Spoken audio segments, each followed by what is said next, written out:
सनातन धर्म की जय हो। संपूर्ण रामायण भाग 50। आज हम सुनेंगे सीता जी का हरण और जटायु का बलिदान। तो रावण जब कुटिया पे आता है और भिक्षा मांगता है तो सीता जी भिक्षा देती हैं और भिक्षा लेने के लिए रावण फकीर के रूप में आगे बढ़ता है। तो भिक्षा लेने के लिए आगे बढ़ा फकीर, ठहर गया जब बीच में देखी एक लकीर। इतने में ये मालूम हुआ बहरेखा रंग बदलती है। जब आगे पांव बढ़ाया तो देखा ज्वाला सी जलती है। सोचा ये कोई माया है या तेज किसी योगी का है, अथवा सीता है महाशक्ति, सत इसी महान सती का है। रेखा उल्लंघन करता है तो निश्चय अभी मरण तेरा, कैसा सीता का हरण यहाँ होता है प्राण हरण तेरा। रावण मन में ये सोच रहा है। ये सोच समझ हट कर बोला, रेखा से बाहर आ माई, जोगी लेते हैं नहीं कभी इस तरह बंधी भिक्षा माई। सीता ने कहा क्षमा करिए, रेखा यह छूट नहीं सकती, यह आन लखन देवर की है जो मुझसे छूट नहीं सकती। वह बोला तोड़ो नहीं तुम देवर की आन, बाबा भी लेगा नहीं इस प्रकार का दान। और बताता है, धन हरि के हेतु लगा बाबा, जोगी की है ये सदा बाबा, जो दे उसका भी भला बाबा, जो ना दे उसका भी भला बाबा। पूरा साधुओं का ढोंग कर रहा है। जोगी तो रमते जोगी हैं, जोगी को क्या परवाह बाबा, मालिक का द्वार खुला बाबा, जोगी की है ये सदा बाबा। सीता ने सोचा अगर दिया न इसको दान, गृहस्थियों के धर्म का होता है अपमान। फिर सोचती हैं देवर का आन रहे ना रहे, रखूंगी धर्म गिरस्ती का। अब मैं रेखा का ध्यान छोड़ करती हूँ कर्म गिरस्ती का। देखो क्या ऊंचा व्रत है यह कितना भाव विलक्षण है। इस सिया हरण की लीला में आतिथ्य दान ही कारण है। भूली उस कर्तव्य में सीता इतना ज्ञान, पहले जांचें पात्र को फिर दें उसको दान। रेखा के बाहर आते ही उस जोगी ने बाना बदला, फिर तो सारा कुछ बदल गया। रेखा के बाहर आते ही उस जोगी ने बाना बदला, रावण हो गया वहीं सब ठाट फकीराना बदला। बोला सीता हो सावधान, अब तू मेरे पंजे में है, मैं लंका का हूँ पति रावण, मैं लंका का पति रावण हूँ, तू रावण के कब्जे में है। यह सुनकर तत्काल ही सिया हुई बेहाल, लेकिन संभली उसी क्षण बोली होकर लाल। क्या कहती हैं? ओ दुष्ट खड़ा रहे खबरदार, स्वामी अब आने वाले हैं, जो धनुष तोड़ कर लाए हैं वे ही मेरे रखवाले हैं। अब तक मैं उस रेखा में थी, अब मैं सत की रेखा में हूँ। अब लाहों पर इतना बल है, पाति व्रत की रेखा में हूँ। तू क्या संसार अगर आए तो भी बल तोल नहीं सकता, सतवंती के सत के आगे ब्रह्मा भी बोल नहीं सकता। और कहती हैं दानी के बटुए सी समता, बताती हैं रावण को धिक्कार रही हैं। दानी के बटुए सी समता, करती झोली भिख मंगे की, सूरज के पास पहुंच जाऊं इच्छा है नीच पतंगे की। रावण लज्जित हो गया सुनकर ऐसे बैन, अंधकार में एकदम खुले हृदय के नैन। तो जब उसके मन के नैन खुल जाते हैं तो क्या देखता है, देखा उसने इस समय एक अपूर्व प्रकाश, नया विश्व पृथ्वी नई, नया स्वर्ग आकाश।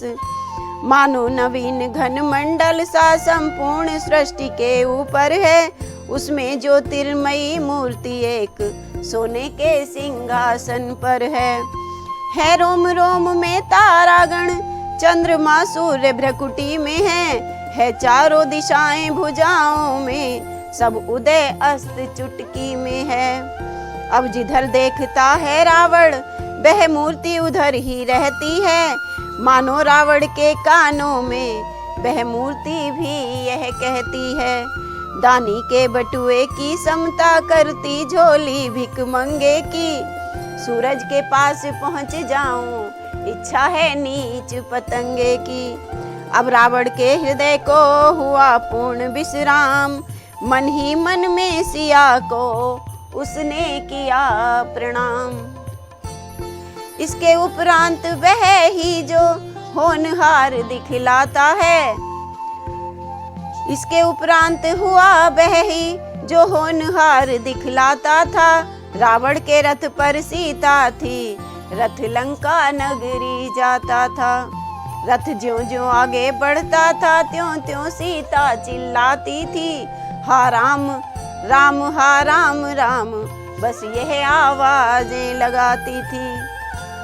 देखा गीध जटायु ने यह सब अत्याचार, सहन न किया वह भी, सहन ना वह भी कर सका ऐसा हाहाकार।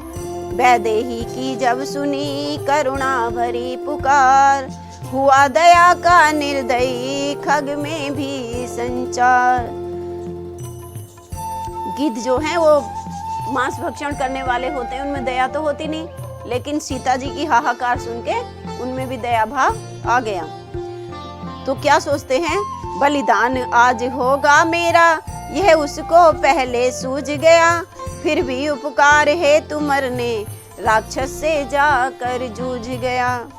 तन से मन से सेवा व्रत में बलिहारी हो तो ऐसा हो, हे नरो गिद्ध से शिक्षा लो, उपकारी हो तो ऐसा हो। चोरी जब पकड़ी जाती है तो चोर जरा घबराता है, त्यों ही लड़ता तो है रावण, पर कुछ डरता भी जाता है।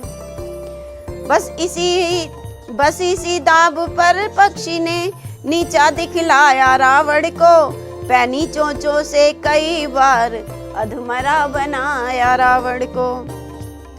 पर गीध ही था कब तक राक्षस से वह लड़ सकता था, रावण ने जब पर काटे तो परवश हो चकनाचूर हुआ।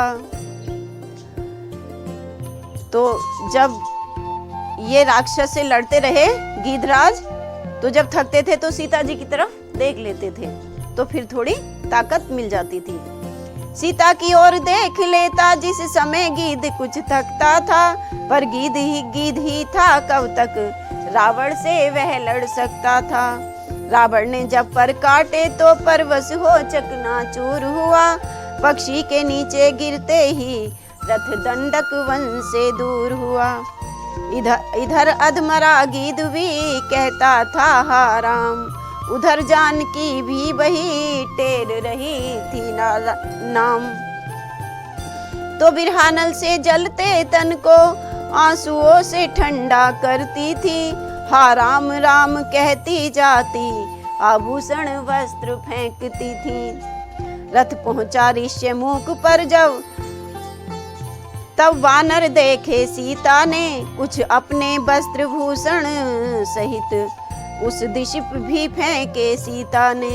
जब सीता जी ने ऋष्यमुख पर्वत पर वानरों को देखा तो एक कपड़े में कुछ आभूषण बांधकर फेंक दिए। ज्यों त्यों दक्षिण में चंचल रथ आगे को चलता जाता था, त्यों त्यों पश्चिम में सूरज भी नीचे को ढलता जाता था। शाम होने लगी। आखिर दिन मुंदते मुंदते ही लंका में वह रथ जा पहुंचा, पर मारथ को संग लिए हुए अपने घर स्वारथ जा पहुंचा। ले जाने लगा महल में जब रावण रघुकुल की महिला को, नलकूबर का आ गया याद उस समय शाप उस योद्धा को। नलकूबर जी ने उसको श्राप दे दिया था कि बिना उसकी मर्जी के यदि तू किसी नारी को अपने महल में ले जाएगा तो तेरे सिर के टुकड़े टुकड़े हो जाएंगे, और वही शाप उसको यहाँ पे याद आ गया। तो क्या कहा था उन्होंने, यदि किसी सती को बरियाई महलों में अपने लाएगा तो उसी समय मस्तक तेरा टुकड़े टुकड़े हो जाएगा। इस भय से सोचा काम नहीं, ऊंची ऊंची अटारिका में है उचित ठिकाना सीता को, कुछ दिनों अशोक वाटिका में। बस वही हुआ जो लिखा था श्री वाल्मीकि ने श्लोकों में, शोकों से भरी हुई सीता ठहराई गई अशोकों में। देवी अशोक वन में पहुंची, सूरज पश्चिम में जा पहुंचा, जगदम्बा का पहरा देने चंद्रमा सामने आ पहुंचा। विधि की आज्ञा से इंद्रदेव बिरहिन को धीरज बंधा गया, भूख और प्यास का त्रास न हो वह हव्य सिया को खिला गया। सुरराज इंद्र के जाते ही सीता हरि नाम सुमर उठी, मृग के पीछे जो रूप गया बस ध्यान उसी को कर उठी। जो श्री राम जी जाते हुए सोने के मृग के पीछे जाते हुए देखे थे, वही रूप राम जी का सीता जी ने अपने मन में बसा लिया। लवलीन हो गई प्रभु में जब, फिर कैसा दुख सुख ही सुख था। योगी जन जिसमें रहते थे वह राम नजर के सम्मुख था। उधर हिरन को मार के लौटे जब रघुनाथ, आते देखा लखन को ठन का कुछ कुछ मात। तो रामचंद्र जी परेशान हो गए हैं और लक्ष्मण जी से क्या कहते हैं, हे लक्ष्मण अनुज कुशल तो हैं, किस कारण हो अकुलाए तुम, चुपचाप चुप कैसे हो, बोलो बोलो क्यों हो इतने घबराए तुम। क्या हुआ बताओ तो भाई, क्यों इतने उतावले आए, किस लिए अकेली सीता को आश्रम में छोड़ चले आए। यह सुनते ही लखन ने जोड़े दोनों हाथ, बोले यह क्या कह गए रघुकुलपति रघुनाथ, क्यों आया क्या जानते नहीं आप यह राज, सुध लेना यह आप ही की तो थी आवाज। वो कहते हैं आप ऐसा क्यों पूछ रहे हैं, आपने ही तो कहा था कि मेरी सुध लो आकर। तो सुनते ही श्रीमुख की पुकार, चौंकी फिर घबराई माता, भयभीत अधीर व्यग्र होकर अकुलाई चिल्लाई माता। इस समय यहाँ आना मेरा उनकी आज्ञा सिर धारण है, उनका भी इसमें दोष नहीं, आवाज आपकी कारण है। बताते हैं कि मैं उनकी आज्ञा से आया हूँ और इसमें उनका भी कोई दोष नहीं है, उन्होंने और मैंने आपकी आवाज सुनी थी। प्रभु बोले उस शब्द से मैं भी हुआ उदास, बाण मार कर जिस समय पहुंचा मृग के पास। मारीच बना था माया मृग, यह गहरी चाल उसी की थी, मेरे स्वर में मरते मरते आवाज विशाल उसी की थी।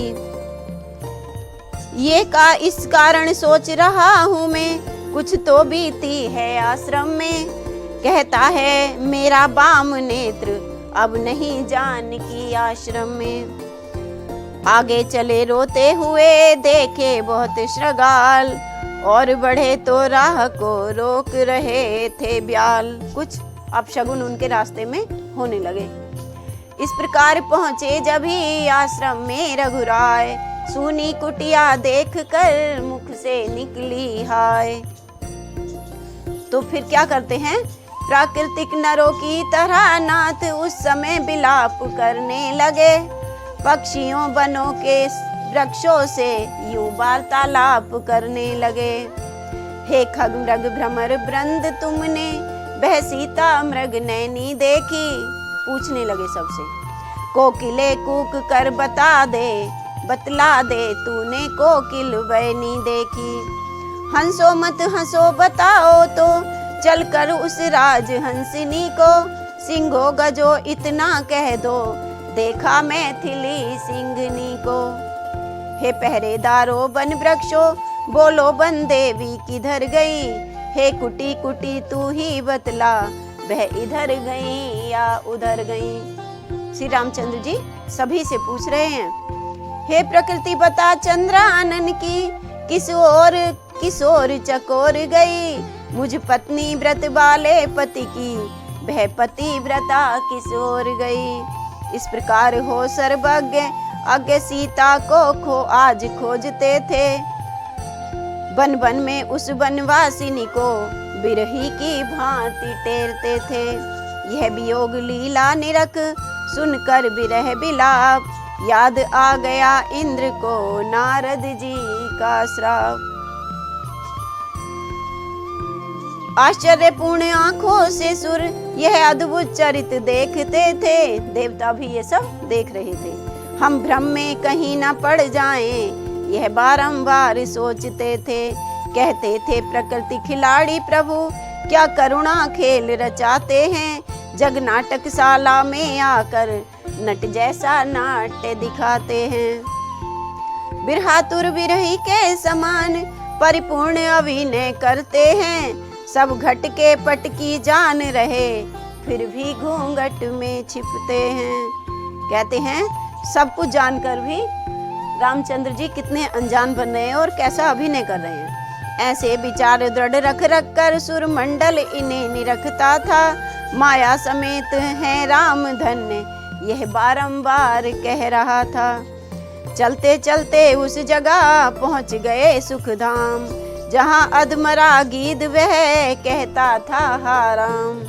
तो क्या हुआ, उन मुंदती आंखों के आगे बेदया भरी आंखें पहुंची, अधमरे गीद के कंधों पर बेबड़ी बड़ी बाहें पहुंची यह बाणी प्रेम भरी मरने वाले के कानों में, हे परोपकारी बोल बोल किसने पीड़ा दी प्राणों में। आंखें खोली सामने देखे शोभा धाम, लेकर आंखों में किया आंखें मूंद प्रणाम। फिर आंखें मूंदे ही बोला इन बाहों में विशालता है कौन इन्हें जो कंधे रख मुझ मरते को संभालता है। गिद्धराज जी पूछने लगे श्री रामचंद्र जी से, कोई भी हो मैं कहता हूँ हट जाओ मुझको मरने दो, हा राम मंत्र है माता का आराधन उसका करने दो। जो मंत्र माता सीता जी बोल रही थी मुझे उसकी ही आराधना करने दो, तुम जो भी हो यहाँ से हट जाओ। गदगद हो प्रभु कह उठे मैं ही हूँ वह राम, गिद्धराज देखो तुम्हें करता राम प्रणाम। यह सुनते ही फिर खुले भक्त राज के नैन, टूटे फूटे वाक्य में लगा बोलने बैन। तो कैसे बताते हैं, मूर्छित हैं तो पूरी तरह बोला भी नहीं जा रहा है, तो बताते हैं कैसे। हा राम एक राक्षस दक्षिण, हा राम ले चला था उनको, हा राम लड़ा हूँ मैं उससे, हा राम छुड़ा न सका उनको। हा राम न बोला जाता है, हा राम मुझे अब मरने दो, हा राम सामने आ जाओ, हा राम ये रूप निरखने दो। रोते रोते भक्त से लिपटे दीन दयाल, लिटा लिया अब गोद में गिद्धराज तत्काल। बोले भाई यह समाचार कहना ना पिताजी से जाकर। अब तो उसको स्वर्ग जाना है। जब श्री रामचंद्र जी के आखिरी मरते समय दर्शन भी हो गए, उनकी गोद भी मिल गई, तो स्वर्ग जाने से तो कोई रोक नहीं सकता ना उन्हें। तो रामचंद्र जी क्या कहते हैं कि ये सब जो यहाँ पे घट रहा है ये मेरे पिताजी से जाकर मत कहना। बोले भाई यह समाचार कहना ना पिताजी से जाकर, मैं राघव हूँ तो दुष्ट चोर कुल सहित कहेगा कुल आकर। अच्छा जाओ हे भक्त राज, जाओगे परम धाम को तुम, जाते जाते इतना सुन लो, ऋणियां कर चले राम को तुम। यह सुनकर लगा तड़पने वह, फिर देखा और प्रणाम कहा, उस गोदी ही में पड़े पड़े अंतिम अवसर हा राम कहा। प्रभु ने अपने हाथ से किया अग्नि संस्कार, बोले भूलूंगा नहीं मैं तेरा उपकार। जो मायापति से मिलता है उसकी मति ऐसी होती है, देखिए परोपकारियों की अंतिम गति ऐसी होती है। जाओ जटायु पर याद रहे, इतने ऊंचे पद पर हो तुम, जब तक कवियों का है समाज तब तक बस अजर अमर हो तुम, तब तक बस अजर अमर हो तुम। और इसी के साथ हम अपनी कथा को आज यहीं विराम देते हैं। कल हम सुनेंगे रामचंद्र जी का सबरी के झूठे वैर खाना और सबरी का सुरपुर गमन। आज रामायण के पिछले भाग देखने के लिए साहित्य संगम की संपूर्ण रामायण प्लेलिस्ट पर जाएं।